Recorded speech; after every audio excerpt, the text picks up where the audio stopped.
I mentioned before that my family's kind of living together right now, and my brother Jordan and his wife and two kids have the rooms downstairs on the same level as mine, which is one of the reasons why I do most of my videos at night.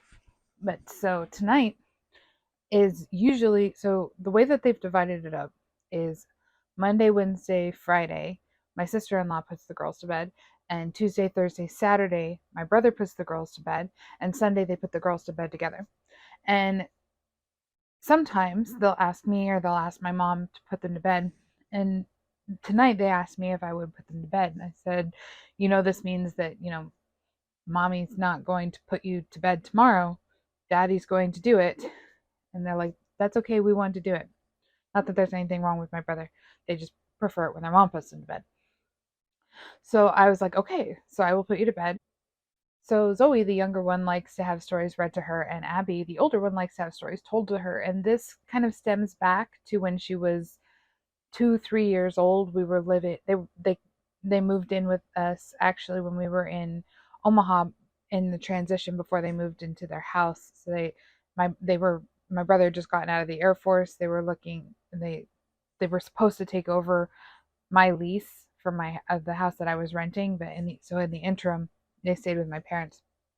But anyway, while they were there, I would tell Abby stories. And we had this ritual. It was winter. It gets really cold in Nebraska, but for whatever reason, I thought this was a good idea. And I would bundle her up in my biggest, thickest, warmest quilt. We would go out to the front porch and sit on the swing, and I would tell her stories. And I would ask her, what sort of story do you want? Do you want a mermaid story? Do you want a princess story? Do you want a this story, that story? And so I've told all sorts of stories to this girl over the years, and some of them I was smart enough to record, and other ones I was not. I put them to bed actually the other day too, and I told the story of the Princess and the Frog, and the retelling that I did was, I think, really fantastic, and I didn't record it. So that's unfortunate. I can try to recreate it from memory, but it just won't be the same. But anyway, so tonight, Abby asked me if I would tell her a story and put her to bed, and I said sure. And so I was putting her to bed, and she was absolutely insistent that I tell her the story of the princess with the glass ball and the frog in the well, and how she drops the glass ball in the well, and the frog can't go get it because it's too deep and he'll drown, but he has a dinosaur friend with a really long neck, and there's like a unicorn in there and a mermaid in there. And I'm like, I have no idea what you're talking about. And she's like, no, you told it to me. And I'm like, I'm pretty sure I didn't. And she's like, no, it was you. It was you because you tell the best stories, which I mean is like a compliment that I'll not refuse. But I'm like, it wasn't me. And so I went and asked her mom. I was like, did you tell Abby this story? And she's like, no, but that sounds super interesting. And I was like, yeah, but I didn't tell it. I'm thinking now, actually, it just occurred to me that it might have been my mom, because I think I actually remember her mentioning specifically mermaids and unicorns and dinosaurs in a story that she told to Abby before she went to bed. So it might have been my mom. I'll have to ask her tomorrow. But so I was she's like, I'll tell you the story and then you can tell it to me. And so she told me the gist of the story, and I told her, I was like, okay, I will tell you this story, but it won't be the way that you remember it because I don't remember this story. Because I'm like 99.9% I never told this story. I remember all the stories I've told this girl, the ones I've recorded and the ones that I have not, and I never once have done a story with princesses and frogs and unicorns and dinosaurs and mermaids. I mean, I've done each of those individually and some of them I put together, but I've definitely never done one with all of those. So I was telling her this story, and as I was going on, she likes to get involved in the story. It's really cute. When I was telling her the Princess and the Frog the other day, anytime that the princess was indignant, Abby would like channel her and just be super indignant. It was very cute. Anyway, so she likes to get super involved in these stories as I tell them. And as I was going through and I was telling the story, and just the way that she follows it, the way that she watches my mouth as I speak, the way that she mimics my mannerisms, the way that she is voraciously, I would even say, absorbing the words that I am speaking. that it seems almost like she's committing them to memory. And it has really enhanced her imagination to hear these stories told to her orally.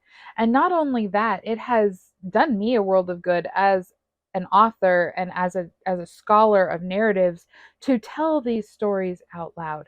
The way that we tell stories orally is extremely different from the way that we tell them as literary works. Anyway, so I was telling her this story, and we get to the end of the story, and she says, everything was exactly the same, except in the first one, the mermaid didn't come out of the water. And I had to explain to her that when I was telling the story, the mermaid did not come out of the water. She just came out of the water to like her waist. But I was not very clear when I said it, so I can understand the confusion. And I don't know if the reason why she said the story was exactly the same when I told it to her is because she realigned her memory of it to fit with what I was telling, or if I'm just that good at recreating stories that other people have told from brief summaries given to me by a 5-year-old. Probably not that one. But this is the way that we used to pass wisdom down to our kids. And reading books to kids is very important. I'm not going to say that it isn't. Having kids read books themselves is also very important. But there is something that comes out of oral storytelling that is very vibrant and real and alive in ways that written words can't really be. And part of that is, as I'm telling these stories, I can tailor them to whatever it is that Abby is feeling at the moment, or has been, or I can address behaviors that she's been doing that may not align, proper with proper behavior. And I say Abby specifically because Zoe is not as interested in having stories told to her, and I think that's a large part because I didn't start telling them to her when she was really young. Whereas with Abby, I've been doing this since she was like a year and a half old. And so, like, to the point where I told her I was going to look into getting a swing to put on my balcony so that we could tell stories, which I would still like to do, but I have to figure out the logistics because I have an awning out there that's just slightly too big if I turn it the long way in order to be able to fit this swing. So it's like, anyway, you guys don't need that information. I just like diverted. Anyway, so tonight, when I was telling her this story, one of the things that the princess in the story was doing is she was trying to force a fairy tale. She wanted to be a fairy tale princess, not just a princess, but a specifically fairy tale princess. And she went through the process of trying to follow along the storylines of other fairy tales, and all of them ended in disasters. And so she's her latest attempt is that she's going to try and do the Frog Prince, and she drops the ball in the water in the well, and the frog says he can't go get it because it's too deep. He's like, hey, I'm an amphibian. I need to actually breathe. I can't hold my breath for an infinite amount of time to get to the bottom of this well to grab your ball to bring it up. And this specifically came about because, like I said, Abby asked for the story with the frog who said he can't because he would drown. So I was able to talk to Abby about trying to force things that she thinks are good, but that could potentially lead to disaster because she's trying to force it.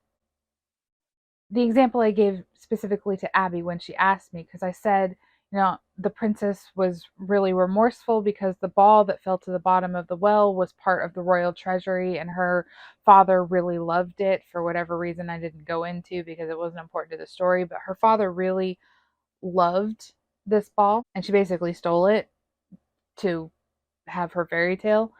And so the princess in the story says, I have to stop trying to force I have to stop trying to force my fairy tale because every time I do, it ends in disaster. Abby said, but if it's a good thing, why would it be a disaster?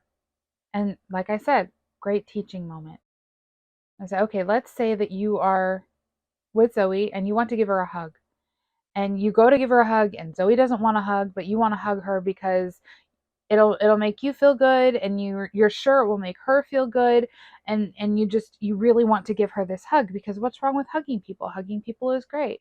So you go to Zoe and you try to force her into this hug. She resists and she ends up falling and hitting her head against the wall, and now she's crying and she's upset, and your mom comes and you get in trouble and you have to sit in timeout. I was like, giving hugs is a good thing, but if you have to force it, you're most likely going to make bad things happen. And that really resonated with her. This idea of just because something is good doesn't mean you can push those ideas on others to make them believe that it's a good thing in the moment or in the long run, whatever the case. So developing this ability for Abby to think critically in different situations through storytelling, and it's been absolutely amazing to see how she connects the dots that I lay out for her. I don't have to be direct and specific about the different things that I'm trying to talk about. Abby recognizes bad behavior in stories, and she has more than once assigned her own bad behavior to the bad behavior of the characters, and not just bad behavior, the good behavior too. I don't just tell her these stories to make her feel bad about herself. I tell her these stories also to make her feel good about herself. I tell her these stories to get her thinking in three dimensions. I tell her stories that reinforce beliefs that she already has. I tell her stories that kind of open her mind a little bit to different ideas and opportunities. The point of storytelling is to expand the knowledge of the listener, as well as to help the order be more articulate and clear in expressing their thoughts and their ideas. So, why am I telling you this? The types of stories that we are feeding our children, whether they are our children or ours by proxy, are helping to shape the way that they see the world. And sometimes this is a good thing, and sometimes it's a bad thing, and sometimes it's none of your business thing.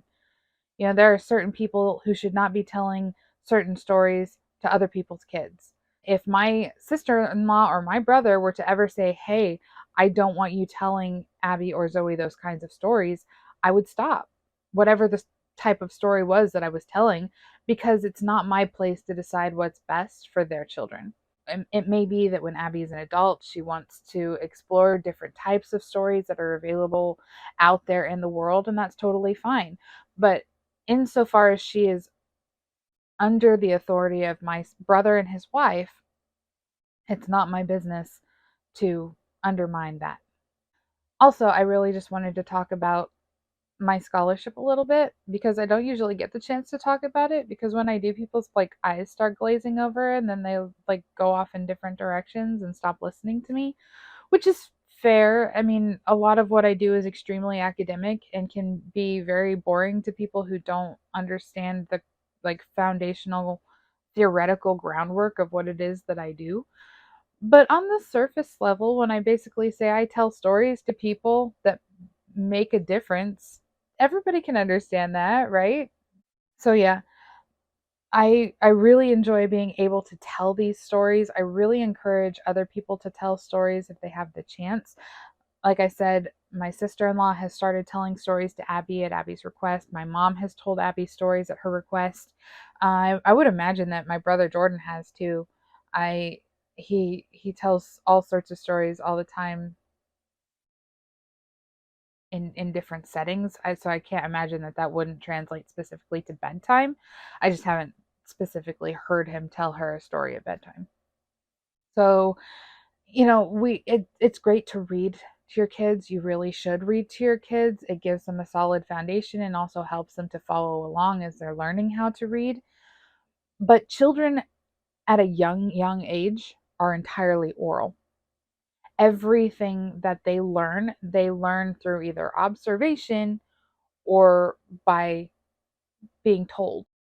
The easiest way to convey life experiences to children who haven't yet had the chance to experience life is by telling stories that are geared specifically to that child, because every child is different. Every child sees the world differently because every child has a different world. Even siblings raised in the same family have completely different worldviews from each other. The way that I see the world is not necessarily the same way that my youngest brother sees the world. And a lot of that has to do with our age gap, but a lot of it also has to do with personality. It has to do with life experiences. It has to do with all sorts of things. So if you really want to connect on a completely different level in a way that is just almost spiritual in the act, it tell stories. Tell stories to children, whether they're your children or, whatever the case, tell stories. And you don't have to make them up. You can tell stories that you already know. You can tell the story of the little match girl. You can tell the story of the little red hen. You can tell the story of Samson and Delilah. You don't have to reach into your own imagination and make something up on the fly. You can tell stories that you're familiar with. But because of the familiarity with the stories that you're telling, as well as your familiarity with the person that you're telling them to, you're able to tailor those stories to make connections both, in the world and also, emotionally, that need to be made for these kids.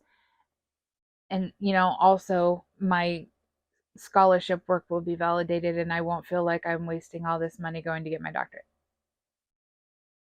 But that's only a little bit. I hope you guys have a great week. I will see you next time.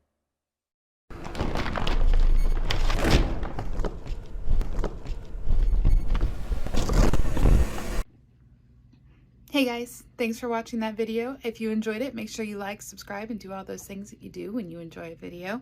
If you'd like to learn more about us at Moms for America or the Millennial Rant, you can visit our website at millennialrant.com or see us on our Instagram page at millennial_rant. I look forward to seeing you next week, and I hope that you have a wonderful day.